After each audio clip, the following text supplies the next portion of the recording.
Mom, help me. My daughter, who should have been happily married, reached out to me one day, her voice shaking as she pleaded. When I asked what was wrong, she explained that her husband and his mother had jetted off on an overseas trip, leaving my daughter severely injured from an accident, alone and unattended. Enraged, I hurried to the hospital, where I was met with the sight of my daughter transformed beyond recognition. A week later, her husband called, cheerfully talking about the souvenirs they had purchased, to which I coldly replied, "We're in the middle of our daughter's funeral." "What?" He'll only be laughing for a little while longer. Now, it's time for revenge. I'm a 55-year-old full-time office worker at a company near my home. I became a widow at the age of 30 when my husband died from an illness. To be honest, I didn't have the luxury of grieving, as I was preoccupied with raising our 3-year-old daughter, Andrea, every single day. We weren't well off, but by the time she reached high school, she began working part-time and matured into a thoughtful, responsible young woman, often saying, "I can take care of my own expenses, Mom. Thanks for everything." After high school, as she didn't have any specific academic aspirations, she began working at a local firm where she met Stanley, her current husband. I remember it like it was just yesterday when she shyly said, "There's someone I want you to meet." I wondered what kind of person she was going to introduce, but Stanley turned out to be a genuine, good-hearted young man. Coincidentally, Stanley's mother, Tracy, was an old school friend of mine. Although reserved, I had heard from Andrea that she was kind, which gave me a sense of relief. Though I hadn't seen Tracy since we graduated, we found common ground as single mothers and enjoyed a pleasant dinner together. I had remained single since my husband's passing, but Tracy seemed happy with her partner. A few months later, Andrea was married, radiating pure happiness. During the initial days of her married life, I would sometimes instinctively cook for her. As time passed, I found myself sighing often due to a certain concern. When asked by a colleague, I shared, "I try reaching out to Andrea, but her responses are late or brief. I guess this is part of her adjusting to married life. It feels lonely, though." At the beginning of her marriage, Andrea would regularly send me photos of her meals and ask about my health. However, her communication gradually decreased, which left me feeling a bit isolated. I hadn't seen her for nearly a year since she missed Thanksgiving and Christmas. Adding to my frustration, Tracy would contact me often, updating me about Andrea's seemingly happy life. She suggested, "Stanley, Andrea, and I went out to eat the other day. Next time, let's all go out together, including you, Sabrina." But the invitation never came. I felt a pang of loneliness and bitterness, but as a mature adult, I knew that my daughter's happiness was all that mattered. Some colleagues suggested I find a new man and remarry, but I don't think I could ever find someone I love as much as my late husband. Amid my plans to work diligently and save for retirement, my smartphone rang on a peaceful day off. Seeing my daughter's name on the screen, my heart leapt with joy. In stark contrast to my buoyant voice when I picked up, my daughter's trembling voice said, "Mom, help me." Something serious must have happened, and I was on the verge of tears.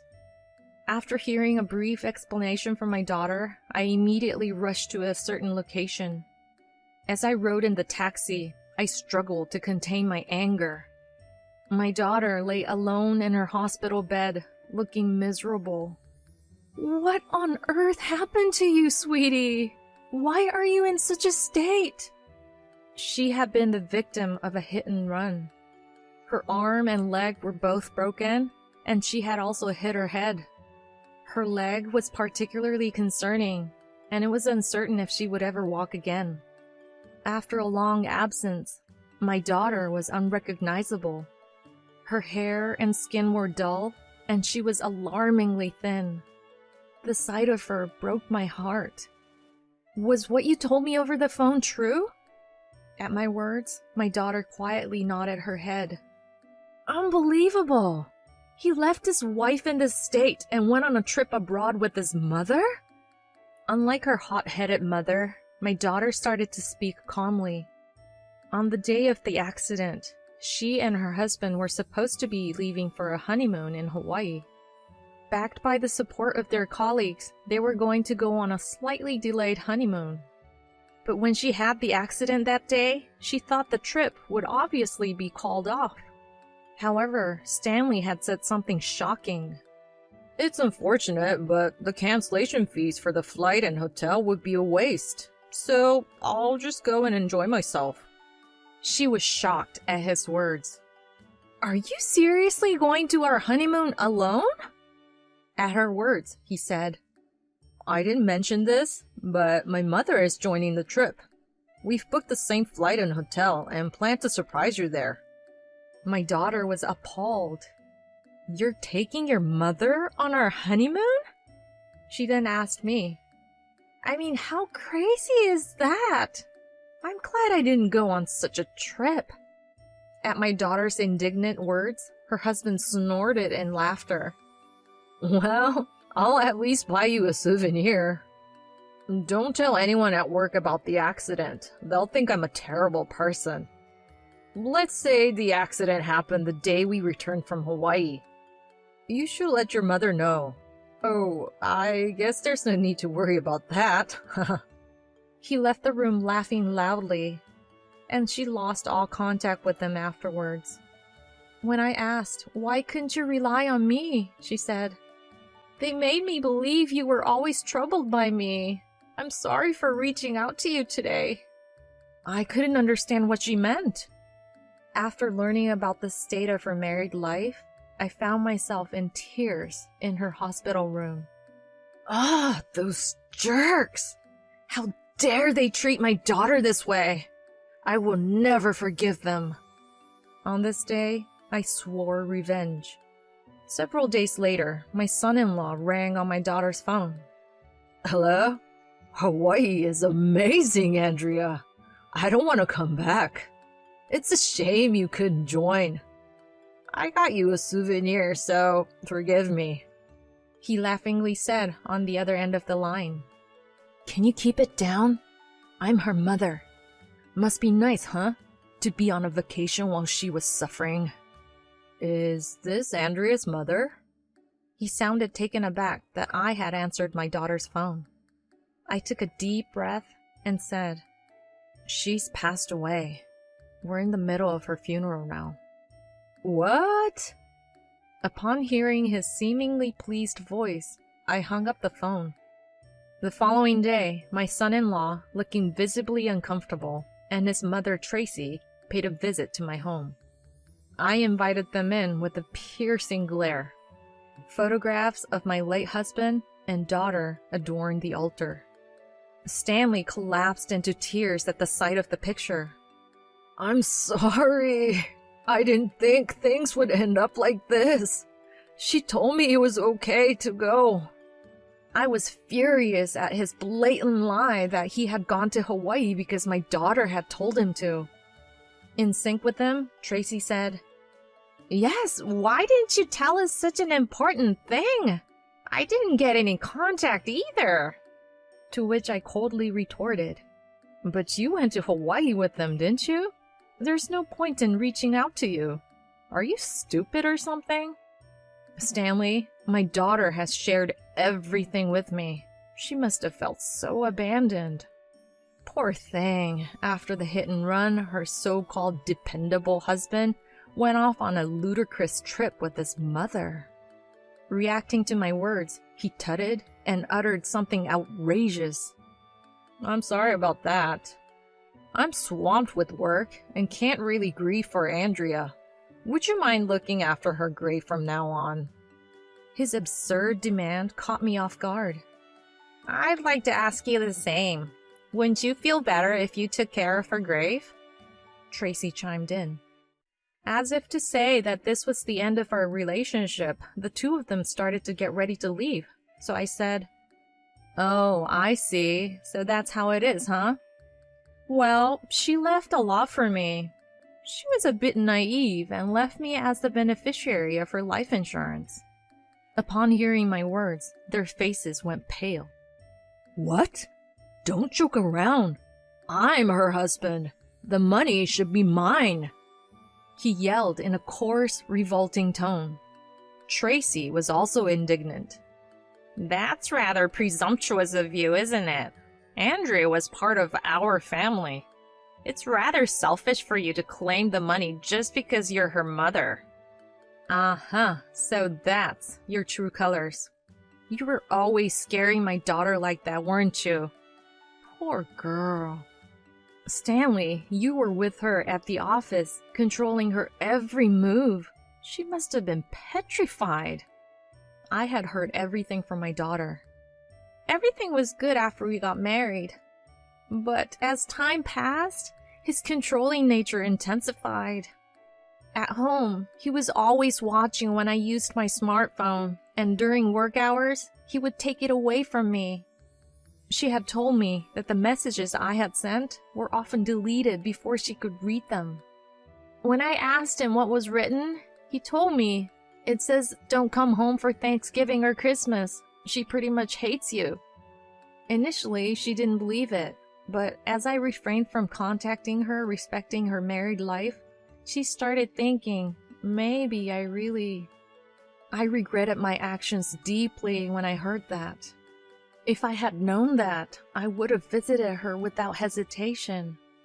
To add insult to injury, her mother-in-law Tracy, who lives nearby, would come to her house almost every day and complain about how poorly she did housework. She would say things like, "Your mother, she was a terrible woman who changed men like clothes when she was a student. Your father doesn't even know whose child you are.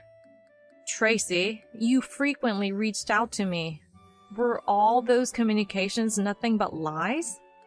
I've heard that you and Stanley physically abused my daughter.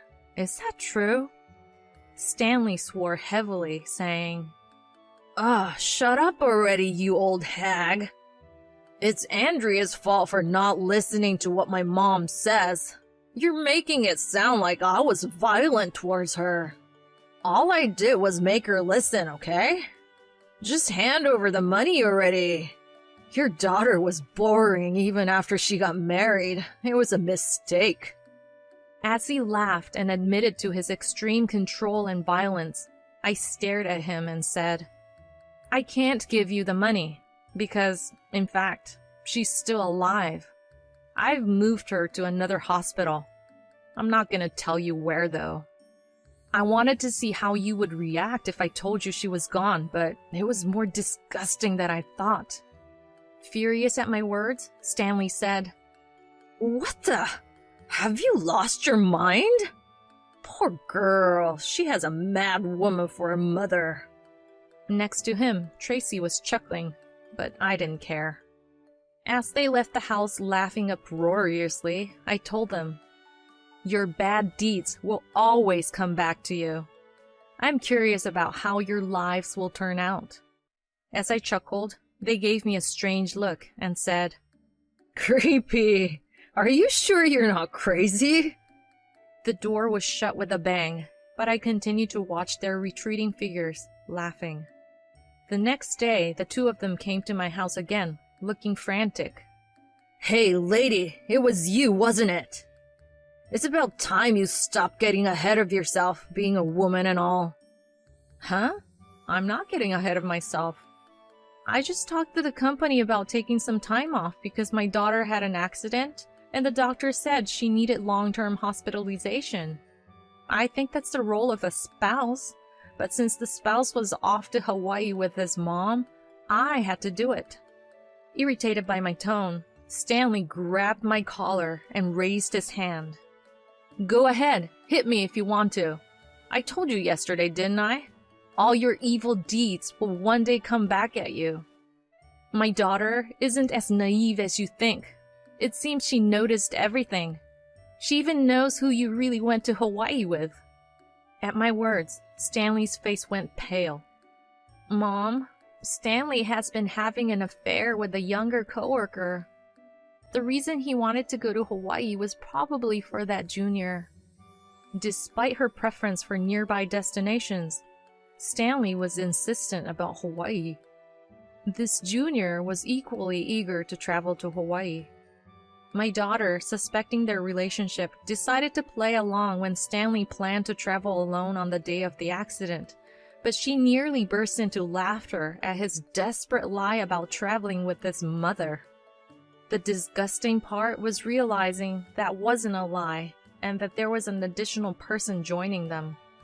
I assumed they were going to Hawaii to ditch me and have their secret rendezvous. I had planned to take a lot of evidence photos, but then I had the accident.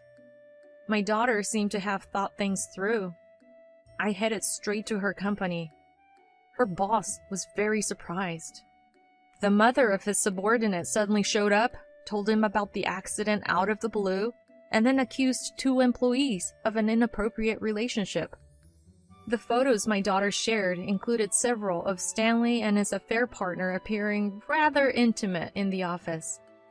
There were even photos of them clinging closely, which did not resemble a simple senior-junior relationship. He did that despite not knowing who was watching. He was such a fool.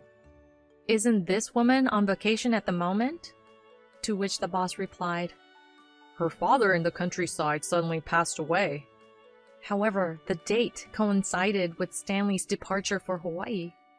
The boss, initially in disbelief, said, "Let me just check something real quick," and came back after a while. When he contacted the female employee's family home, her father answered. He looked very angry. I understand that this is not something a mother should meddle in. However, my daughter is hospitalized for a long time and cannot move. I'm taking the liberty to request that you severely reprimand these 2. I pleaded, and the boss sided with me. I asked him to wait to reach out to them until their next shift, fearing they might run away. Stanley and his affair partner, blissfully ignorant, were looked at with contempt by their colleagues who knew everything as soon as they came to work, and they were told to stay home. The woman who tagged along on a trip with the mother was probably quite crazy as well. Of course, I wouldn't let it end there. This man, who disrespects women, needed to understand the inhumanity of his actions. It seems my daughter had gotten a medical certificate when she was subjected to violence. I wonder if I could file a complaint on her behalf. As I was thinking about this, a police officer came to visit my daughter's hospital room. "I want to ask you in detail about the day of the accident." The truth of the accident was appalling. After some time, my daughter's divorce was finalized. Stanley and his affair partner were fired from the company. This was because it was found out that my daughter's accident was planned by Stanley and Tracy.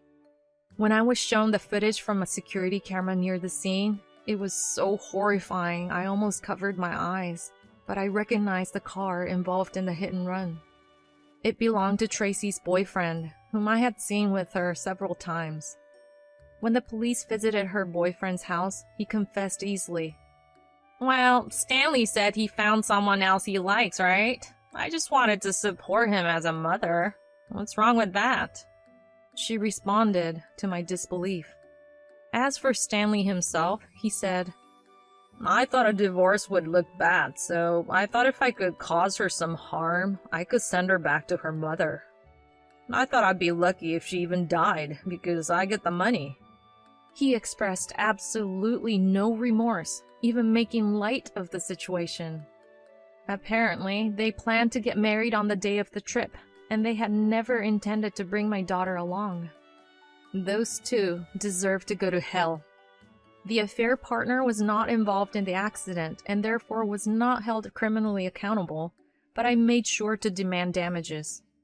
She was apparently a new graduate, and she told my lawyer, "I just graduated. I can't afford such an amount. Please tell Stanley to lower it." But being a new graduate has nothing to do with destroying someone else's family. In the end, she borrowed money from her parents, and she seems to be very uncomfortable because the rumor has spread in her hometown. Ha! Well deserved. Even if those two are released from prison, they will never be able to live a peaceful life. They should live in regret for the rest of their lives. It's a case of reaping what they sowed. As for us, my daughter Andrea has worked hard on her rehabilitation since then, and thankfully, her legs have recovered enough that she can walk normally again. She resigned from her previous company and started working at the same company as me due to my recommendation. I had told my coworkers about my daughter, and everyone welcomed her warmly. Several years later, a surprising person came to visit our home. "Long time no see, Sabrina. I'm not the person I used to be. I will make your daughter happy this time," said Stanley, the audacious ex-son-in-law, proposing to get back together with my daughter. "On what basis did you dare show up here? You love the police that much, huh?" As I pretended to take out my phone, a muscular man carrying a toddler who calls me mother emerged from the house, causing Stanley to widen his eyes in surprise. Andrea is happily married now, with a wonderful husband and a lovely child. There's no room for you in her life. She smiles happily every day since she left you. Have you ever seen her smile like that? Of course not. "Now leave," I said, and her current husband, Keith, stepped forward. Stanley whimpered a little and hurried away. "Mom, you always help me out," my daughter says, but that's not true. If it weren't for my little girl who told me everything would be all right the day her father passed away, I wouldn't have been able to keep going. The one being helped, then and now, is me. I wonder if I've been able to be of any help to her. Seeing my family smile happily, that's my greatest happiness.